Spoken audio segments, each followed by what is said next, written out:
Welcome to Karma Canvas, the three demons who found liberation, Bhima, Bhasa, and Drdha. In the ancient tradition of Yoga Vasistha, wisdom flows like a river through time, carrying profound truths to those ready to receive them.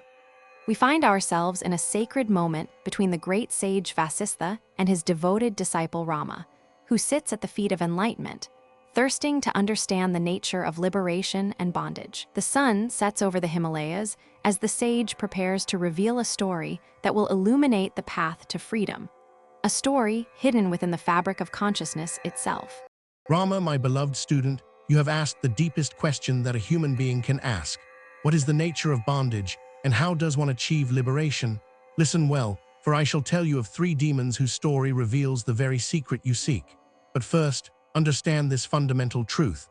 Bondage is nothing but the conditioning of the mind through the false notion of ego sense, the illusion of separateness from the infinite consciousness that is your true nature. Long ago, in the cosmic realms beyond human perception, there existed a being of immense power named Sambara.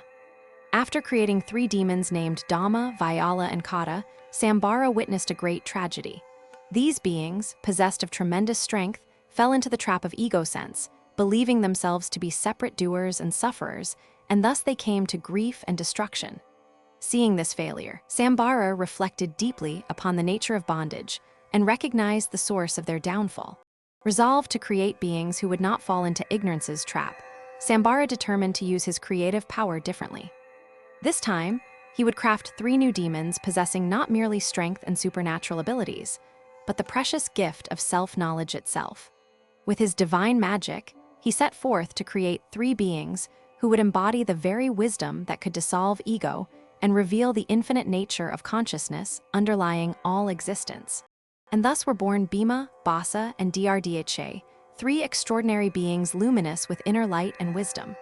Unlike ordinary demons driven by desire and ambition, these three possessed omniscience, that all-knowing awareness which penetrates the heart of reality. More importantly, they were endowed with self-knowledge, the direct experiential understanding of their own true nature as the infinite consciousness itself.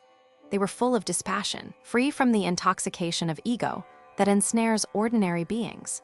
The Vedic texts describe these three as sinless and pure, regarding the entire universe, with all its kingdoms and celestial realms, its gods and demons, its infinite varieties of forms, as no more valuable than a single blade of grass. This is the perspective of one who has realized the unreality of the world appearance, who sees through the cosmic illusion to the one infinite consciousness underlying all phenomena. They descended into the arena of cosmic conflict, prepared to engage in the great battle that was coming. Now hear this crucial teaching, Rama.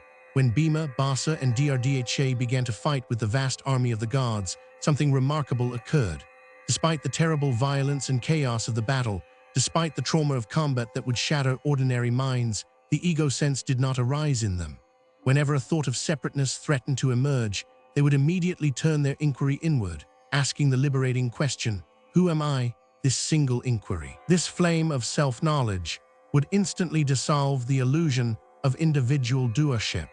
These three remarkable beings were therefore free from the fear of death, for they had realized that there is no separate entity that can die. They were devoted entirely to appropriate action in the present moment, to the work assigned to them by their master Sambara, yet they harbored no attachment to the fruits of their actions. The feeling "I did this, I am the doer" never arose in their hearts.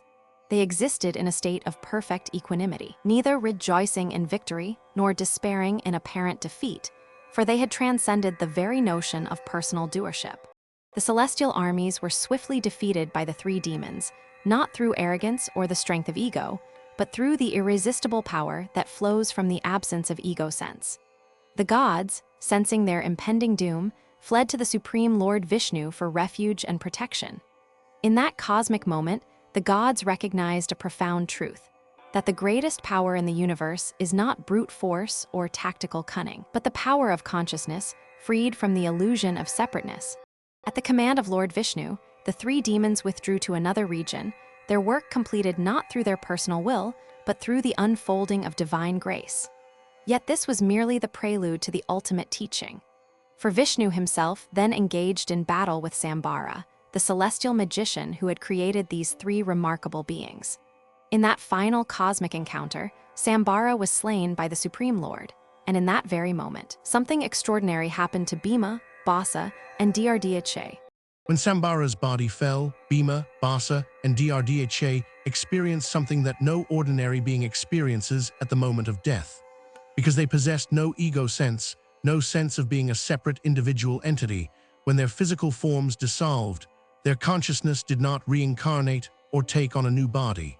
Instead, they immediately and spontaneously became fully enlightened. They merged completely with the infinite consciousness from which they had never truly been separate. This is the supreme teaching hidden within their story, Rama. The conditioned mind alone is bondage, nothing else. When the mind becomes conditioned through identification with the body, through the false sense of individual doership, through the belief that I am this limited person separate from the infinite, then bondage arises. But liberation is simply the freedom from this conditioning. It is the direct knowledge that the mind itself has no independent existence apart from consciousness. The conditioning of the mind drops away, Rama, only when the truth is clearly seen and directly realized. When one perceives with the clarity of diamond that the self is not the mind, not the body, not even the ego, when one knows oneself to be the infinite consciousness in which all these arise and fall like waves in an ocean, then the conditioning ceases. The mind becomes supremely peaceful as a flame of a lamp being extinguished. This peace is not unconsciousness. It is superconsciousness, the eternal bliss of your true nature. Vasistha continued his profound discourse, establishing the teaching more deeply in Rama's consciousness. The true heroes and heroines in this world are those who have brought under control the mind, which is dominated by ignorance and delusion. Such mastery of mind is the only remedy for the sufferings of the world appearance and the endless cycle of birth and death. I shall now declare to you the quintessence of all wisdom. Listen with all your being, and let this truth perfume your entire existence.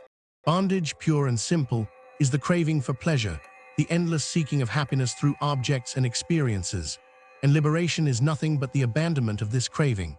Therefore, look upon all the pleasure centers in this world, all that which seems to offer satisfaction, as poison fumes. Yet do not practice blind renunciation, Rama.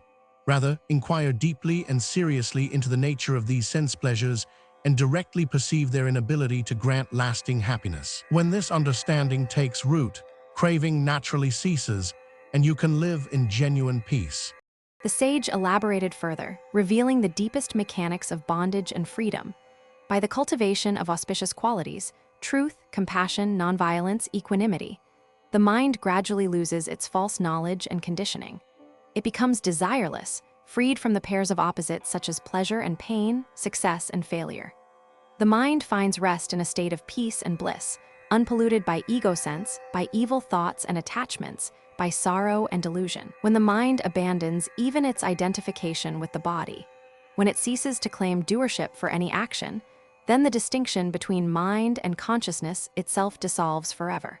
Now understand this final teaching, Rama. Mind alone is this entire universe. The mind is the mountain range. The mind is space itself. The mind is God and devil, friend and enemy. When consciousness becomes forgetful of its true nature and undergoes psychological conditioning and modification, it is called the mind.